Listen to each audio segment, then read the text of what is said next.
clearly Yes, I can. before we... Okay, thank you. So my name is Comfort Francis, and I'm going to be anchoring this show tonight. So Uh, can you please introduce yourself? Can you tell us about you and what you do? okay, so Okesiji Wuraola, I'm a medical doctor. I'm a young medical doctor. I currently work in a secondary level healthcare. That's secondary level of kind of hospital I work. So it has many departments. Actually, coincidentally, I actually work with children now. Oh, So yes. So that's basically what I do. okay, that's nice. So today we're talking about health and hygiene in childcare setting. Yeah. So and today is how can childcare providers and parents enforce health and hygiene practices at home? Okay, so I'll start with the parents. So for parents, most people you know that children actually learn by what they see people doing. So it's encouraged that parents what they can do for their children is to ensure after initiating play, maintaining play with their children, they should ensure that their children go to wash their hands after play and build an habit of letting their children know, okay, after you go outside or after you come back from school, before you can have your lunch, you should take off your clothing or your uniform or your shoes and wash your hands. After touching your pets, you should wash your hands. Or after children helping with chores, they should wash their hands. And some of these habits can be noticed when parents also do the same thing.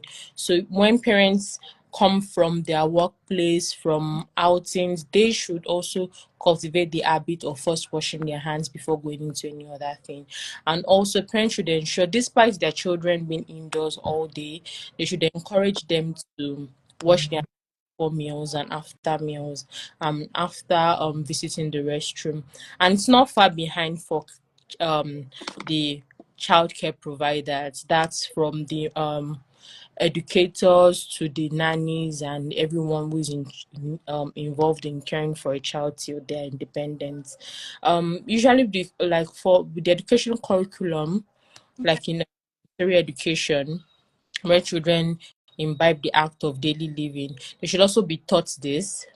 And also teachers could ensure possibly before meals, break time, they could line younger children to wash their hands before then, and after meals should also encourage to wash their hands after sporting events, after helping with chores or touching surfaces. So those are just kind of the few bits, just ensuring that they know that before they touch their food, before they go to bed, they could do certain things. And very one part that people kind of ignore is actually brushing their teeth before going to bed.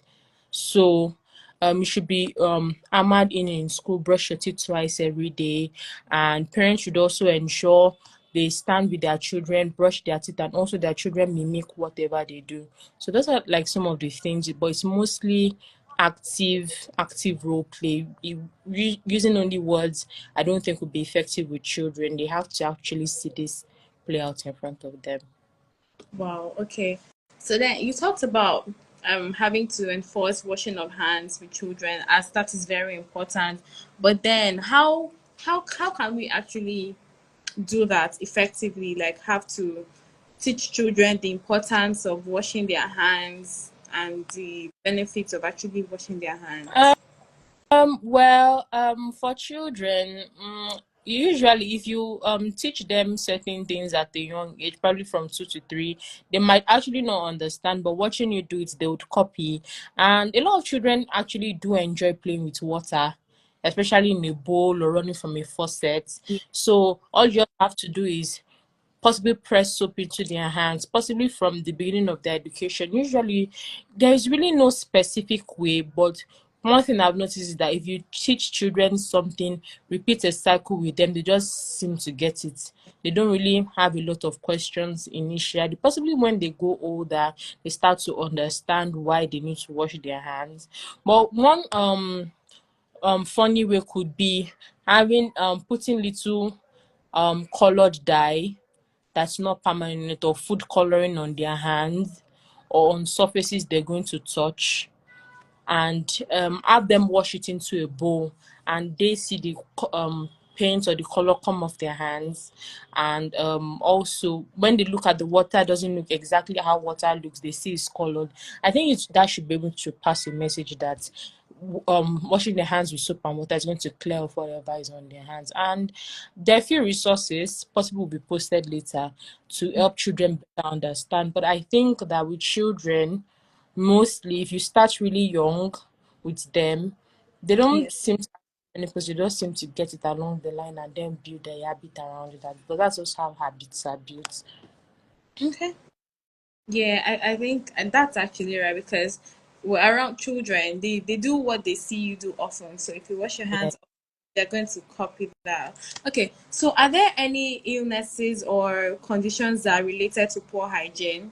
Are there anything that would have to, let the children know or let the childcare providers know when it comes Okay, well, when we say children, I really don't know what we are talking about here, but parents are actually responsible for their children, and I don't think we really need to bore children with the kind of germs they would get when they are still pretty young, possibly less than age 7. I think they are in that capacity to understand, and even if they are much older, less than 12, they are still not responsible for to? all of those Okay, but themselves. childcare providers like the nannies, are there things we have to tell them so they can be self-aware or they can also be aware when they are with the children? Okay, so nannies,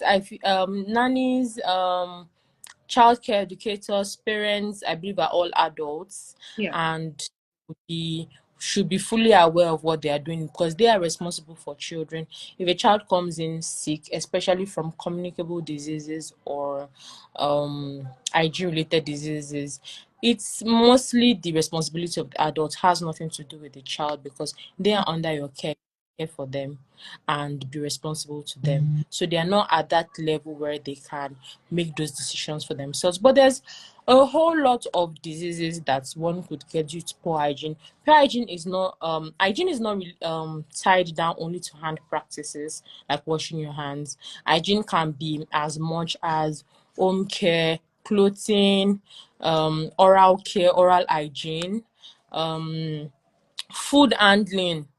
Sometimes it's just not washing your it just doesn't lie around washing your hands. For now, like for example, now Lassa fever is out there now, and it can be tied a lot to food hygiene. So some of the people that catch it is because they had food that was exposed to rodents meaning rats, lizards, and that's because they were not hygienic with their food. They didn't keep their dried food in covered containers, so pests could get into it. So when we talk about hygiene, it's not just the hand practices. So there's so many diseases, like a lot of diseases.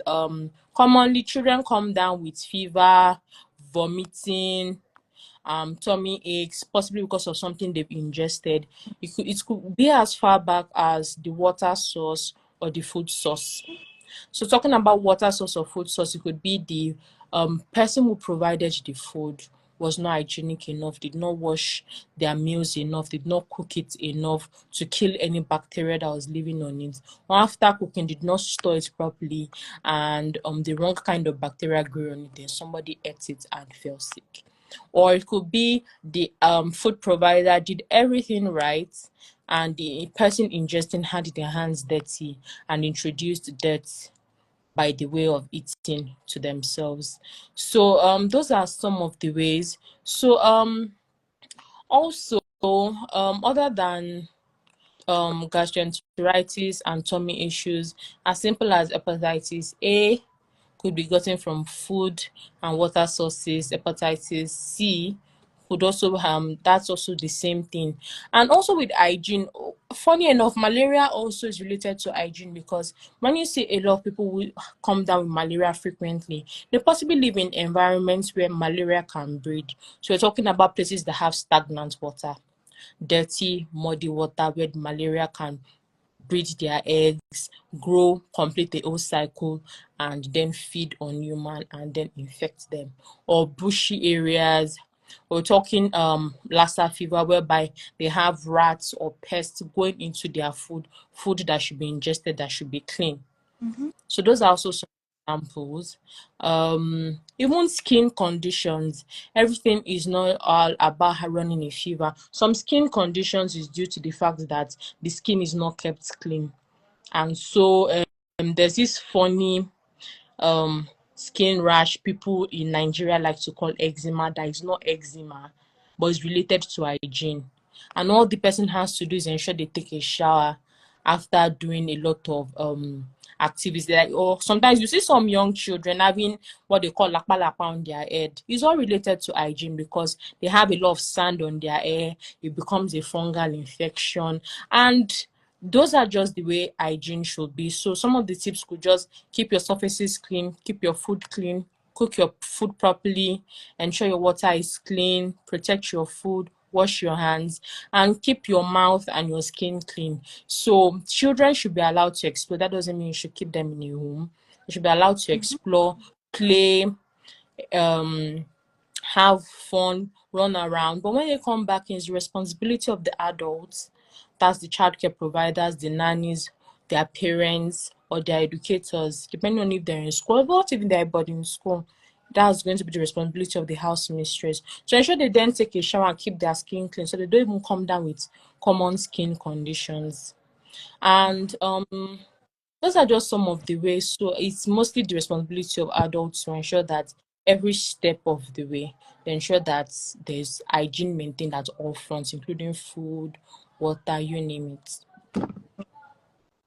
Okay, so what are some strategies for maintaining a clean and hygienic environment in childcare settings? When you say childcare setting, what do you mean? In a daycare I or at mean, yeah, daycare or at home. Yeah, at home, with daycare, in church, yeah, anywhere that children are. what? What are like things that we look out for? How can we maintain the environment to be hygienic? How can we? Okay, so I think that a personal home and a daycare or commercial space are much different. Yes. So personally, it has more like less lower amounts of people living there, and people have a more sense of responsibility to it. So about keeping environments clean, it's like so some of the ways is to ensure that you do not have stagnant water, grasses or bushes around. You try to keep them clear, and also is to keep your surfaces clean, possibly clean your floors multiple times a day, depending on how quickly your family cycles through it.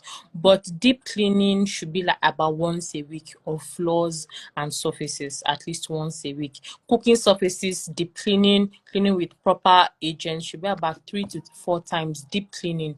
That's beyond the normal daily cleaning, and ensuring that your space is refreshed every night.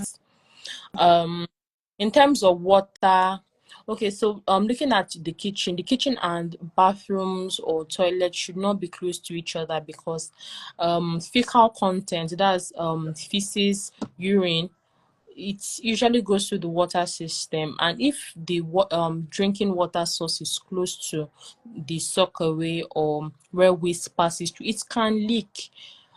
There's nothing that is 100%, so errors could happen. It could leak into the water, and that's some of the ways. So but when even considering a home, it's not right to have your kitchen and your bathroom next to each other, or um your water source around a toilet or a bathroom. That's for homes or even commercial spaces.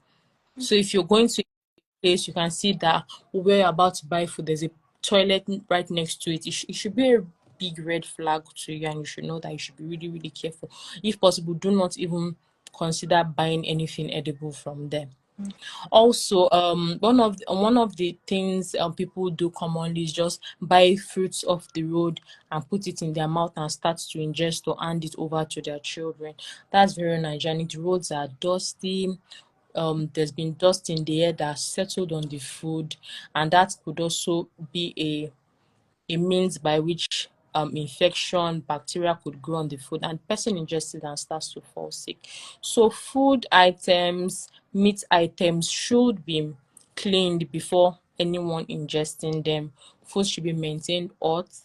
And for things like upper respiratory tract, that's a cough catarrh children commonly come down with. It could be as simple as ensuring that your window blinds are clean, cleaning your nets, your glasses at least once a month, your curtains at least once a month. Beddings should be changed at least once in a week. That's your bed sheets, pillowcases should be changed at least once in a week. Undergarments should be changed daily. And those are just kind of some of the tips. Also, people tend to underrate their nails. So if you keep long nails, you have the responsibility of getting a brush to clean under your nails, or you keep your nails short. And you should examine your nails. If your nails start to look stained, colored, changing from the usual clear color of outgrown nails to a little dark, a little brown, probably they should go down. Person should cut them short and ensure they are kept clean, because under the nail beds that absorbs quite a lot of dirt. So that's a very short run around on personal homes. Now for business places like daycares, daycare, they get quite a lot of children from different backgrounds, different health circumstances. So it's the responsibility of the educators to assess the children coming in. If a child has skin rash or something you're suspecting to be like chicken pox, measles, it's not right to allow such a child to come into school that day. It's the responsibility of the educator to protect other children, because things like measles, chicken pox, they spread around very quickly, and they can also be like chickpeas could be spread through air droplets. So you don't want, because you really cannot tell the health status of the other children that you're going to be taking care of. Some could have underlying health conditions whereby they cannot fight infection as well as their other age mates, and next thing they are sick and sick, all because one parent didn't want to keep that sick child at home. So when you notice that you have a sick child coming into school, it's the responsibility of the educator to turn the child away. Okay. Missing 2 to 3 days of school and protecting other children is much better, because the burden on other parents, you really cannot tell how the health burden is going to become. So I think that's one of the ways. Then if for the educators, if they notice they have a sick child, possibly a child coughing, although that's very difficult with toddlers and children under 10, because they like to play and interact and they do not want to be isolated. But however, it's better when they sit in a little corner, or or you build the habit of teaching them to wear a face mask. And that's with habits. You should teach them the proper way to cough into their hands and away from other people's faces. Or I teach them the proper way to sneeze. And when they sneeze, you should teach them that they should wash their hands afterwards. They should wash their after coughing, they should wash their hands after. Because if we notice, children are possibly age 5 to 7 now, they are more open to hand sanitizers. When you bring them to the hospital, they stretch their hands willingly to receive hand sanitizers, because they came across COVID and they were exposed to hand sanitizer, and they understand that that's something that keeps germs away. So it's all about building right habits with children and teaching them the proper things to do. So when they are sick, you should encourage them, especially with um infections that could be airborne. Them wearing face masks, keeping their hands clean is going to minimize the spread. And if it's noticed that a child is sick, it's responsibility of the teachers to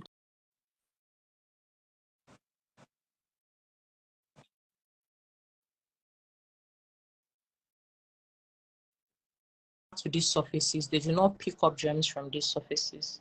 So I think that's the difference for both, and parents should try to keep their children at home more when they're sick. Okay. Okay. So you talked about the home setting. So you talked about having to clean the surfaces and stuff. So I know that there are children that play with toys. How often should those toys be cleaned? Is it should every day? Because sometimes I see them put some toys in their mouths and try to like chew them and all of that. So in cases like that, in that home setting, how often should do you think those toys should be cleaned? Well, if we say daily, I think that's a far true. It's going to be quite unfair on the parents, but I don't think that's sustainable for anyone. I think usually, if the child is sick, you should try to clean those toys actively during that period so that after they're done with that infectious phase and they're interacting with their toys again, they do not find themselves reinfecting themselves. So during that period, you're cold, but other than that, possibly once in a week in a soapy solution with some antiseptic, a quick rinse in them with warm water. We just leave for about a minute, a quick rinse, leave to air dry. There's no need to dry with a cloth. You leave them to air dry, and that should just be about fine. Okay. Okay. That's okay. So the children with special needs, like children that are sick and all of that, how can we handle their medications? How can we handle and store their medications in a very hygienic way?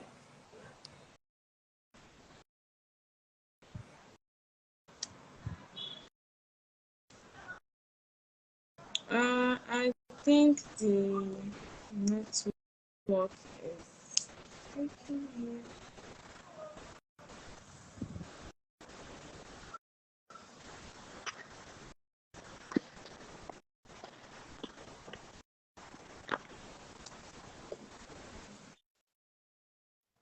Hello.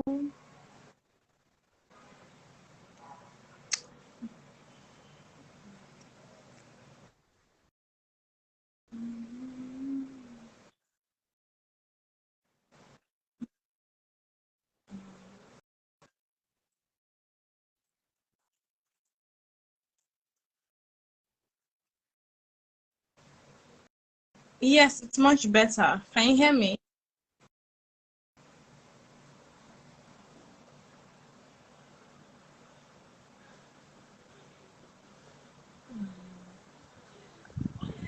So sorry that is the network is really bad on her end.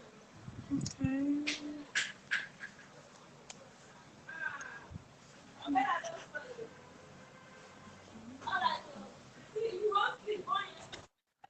Hello.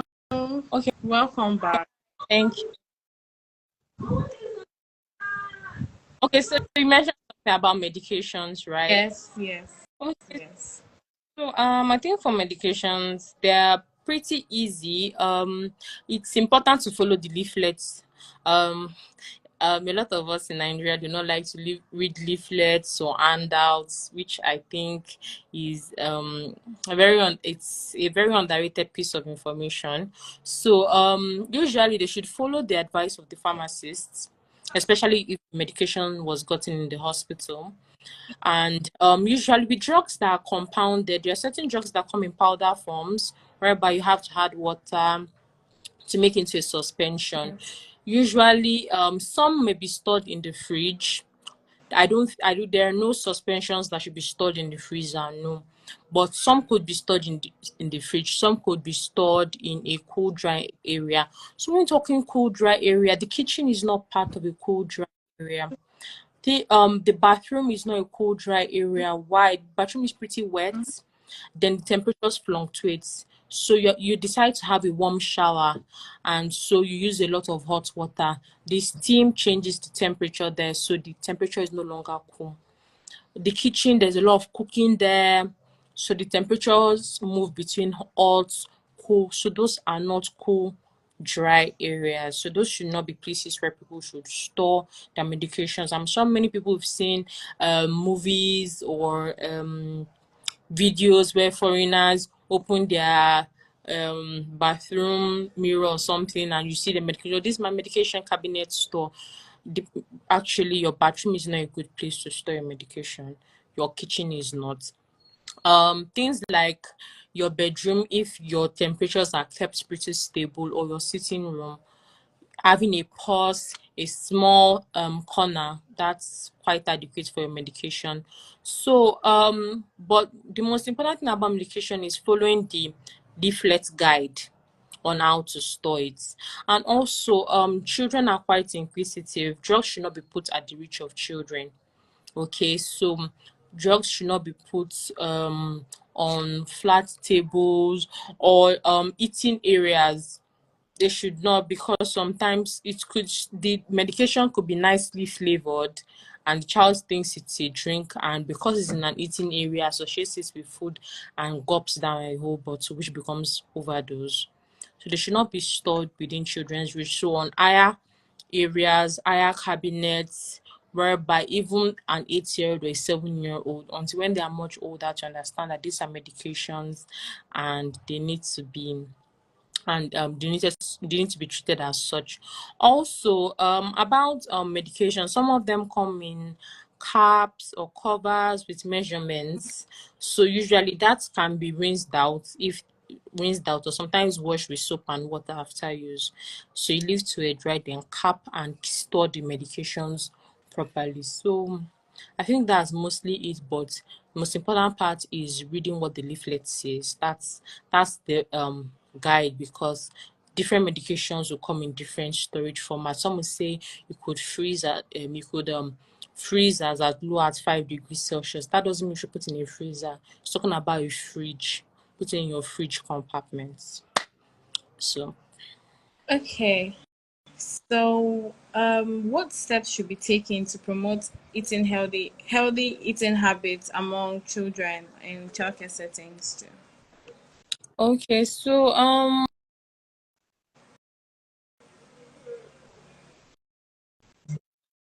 children, sorry about that. That's still based on children um mimicking whatever they see. So so what parents can do is, as their children grow, they can ensure that they always add a serving of fruits and vegetables to their meals. So as children start to grow, they start to enjoy fruits, enjoy vegetables, and they should also try to imbibe those possibly avoided meals like beans, semo. I know those are like some meals that children do not seem to enjoy, but once you start to incorporate it at a really young age, they just seem to grow up with it and look at it as it's okay. Also, so I'm trying to get my thoughts back on the meal. Also, one of the trends these days is that when parents want to get their children snacks, they tend to give them things like biscuits, juice with high levels of sugar. Many people like things that are sweet, except maybe, well, fully grown adults, but sweet things will always take the priority over other forms of taste. And that's some of the mistake parents make. And I think people should be intentional about the type of things they introduce their children to. So they should try to avoid introducing their children to carbonated drinks. um you could so in terms of a snack, apples are quite tasty, bananas are tasty, pineapple is tasty, and they are fruits. They are not processed sugar. They are not empty calories, and they're also going to taste great to the children. So instead of going towards the easy route of sugary biscuits, sugary drinks, they should go for sweeter fruits and give it to the children, so that as they start to grow, they start to have a culture of eating fruits, vegetables, and healthier alternatives. Okay. And so that's pretty much what I can say. But it's really going to boil down on what parents introduce to their children. Okay. Okay. So, what are the most important health and hygiene practices that childcare providers and parents need to know to keep their children safe and healthy? Okay. I think one is they should avoid self medicating and using antibiotics for everything. Antibiotics are not a magic wand or a beauty wonderland that takes away all the Yeah. problems. Sometimes whatever the child may be going through may just be a viral infection, and it really doesn't matter how much of antibiotics the child uses, it's never going to work because antibiotics do not work for viral infections. They barely ever work for fungal infections because they work for just bacterial infections. And sometimes certain things are normal. For example, um if some people get a headache when they've been stressed the whole day, Okay. or if they've been under the hot sun, their body feels a little warm than normal, or when they say, "Oh, I'm tired," it doesn't necessarily mean they are ill. It could just be, "Oh, I'm tired and I like some rest," especially when they start to communicate. So, listening to your child's concern is great, but it doesn't mean it's immediately time to try out medications. And Yes. also, one thing they could do is also to invest in a thermometer. We keep seeing parents come, my child is running a fever, and you check the temperature and it's normal. And you're like, "Oh, please, can you touch your child? Is that what you mean by fever?" And they're like, "Yes." And I'm like, "Oh, unfortunately, that temperature is normal." So if you had a thermometer at home, you are taking numbers, you bring it to just know like, "Oh, that's normal temperature. Your child's temperature feels normal." It's going to help to reduce some of the anxiety that the mothers feel. It's going to help to guide and ensure that they don't just start antibiotics and medication because their hands felt it was warm. And also, they need parents need to understand that not all symptoms need to be treated or run after immediately. If you won't see common adverts, they'll tell you, if you feel these symptoms for a while, use the medication. After a child medication for a while, 3 days you come to the hospital. But it's time to see parents using antibiotics, uses the first cycle for 7 days, then they go into the second bottle at another chemist for another 5 days, then they're coming to the hospital after 3 weeks, and you're just, why didn't you just come? And it starts to become more and more complicated to manage a simple case. So they really need to hold back on the purchasing Okay. drugs everywhere. So that's what I think parents should do. They should really just cut down and relax on the drugs and try more fruits, vegetables, hydrating their children, watch a bit. If you're concerned, you can come to the hospital and questions will be answered. Wow. Okay.